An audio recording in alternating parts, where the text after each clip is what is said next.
It's the end of the world as we know it. Woo! What's up, everybody? I am R.L. Hardy, and you're watching Whiskey Tango Alpha Foxtrot. Woo! So it's here, folks. We have arrived.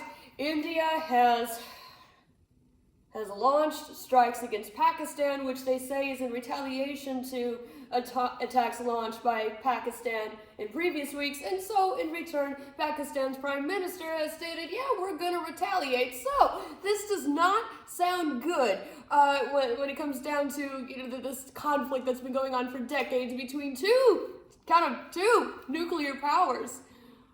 Oh boy, folks, this is, what concerns me most about this, besides the fact that many more innocent people are going to die. But what concerns me more than anything is that this is going to continue to escalate tensions, further out from these warring borders. We still have the war in Ukraine. We still have the conflict between Israel and Palestine. And with the felon-in-chief just chomping at the bit when it comes to World War III, this fucking tangerine tyrant is salivating. He wants World War III so badly he can taste it like Putin's prostate. And the reason for that is, how he and his people have been talking about, there's ways to run for a third term, even though that goes also against our Constitution. But the thing is that during wartime, elections can be suspended. So the guy in power stays in power. You see how this works? This is the wet dream. This is exactly what, because only from here, it's going to continue to escalate. And speaking of which, so Tulsi Gabbard has decided to up the investment on spying on Greenland, seeing if we can, sneak in and take it very Poland style, which, why can't we just leave these people alone? Why can't we leave anyone alone? Why can't we all just get along? And speaking of Tulsi Gabbard, speaking of Russia's girlfriend, so it came to my attention that she had repeatedly used the same weak password across multiple platforms, including her Gmail account. And considering how compromised everyone who is involved in Signalgate has become, much less Signalgate 2.0, doesn't anybody find this just a little bit concerning that the one in charge of our national security is just not even opening the back door, just completely removing the locks. Forget the door, we're removing the doors and the windows. At this point, this is we haven't heard anything about the two jets of ours that went down recently. We haven't heard anything from Pete Hegseth about that. Gee, could it have anything to do with our top secret information being leaked over Signal? Woo, boy. I'm a little upset. Is it obvious? Am I making this face out loud?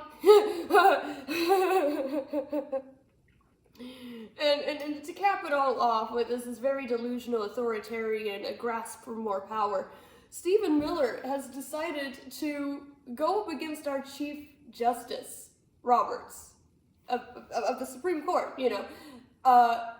because according to Stephen Miller, the judicial branch should be overseen and directed by the executive branch.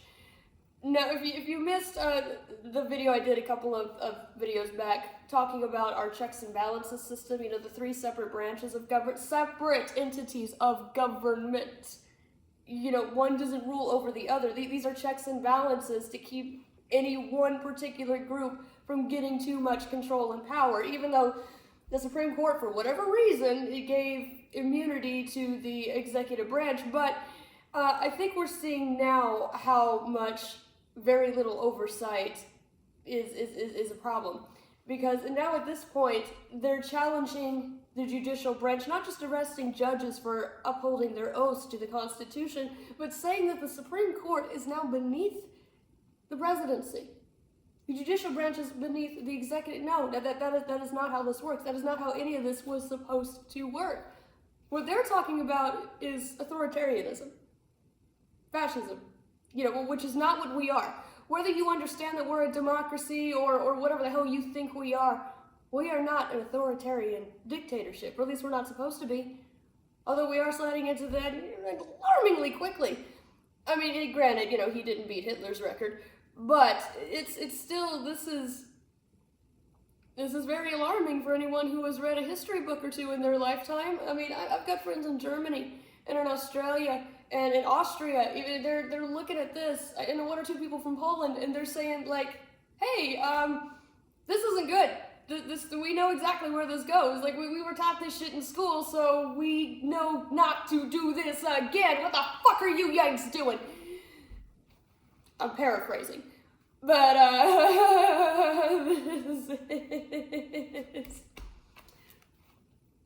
I'm laughing to keep from screaming in case that's not obvious. We need to do something, folks. We need to speak out more. We need to push back more. I know we're doing so far, but we need more people to understand what's going on here. This is not good, folks.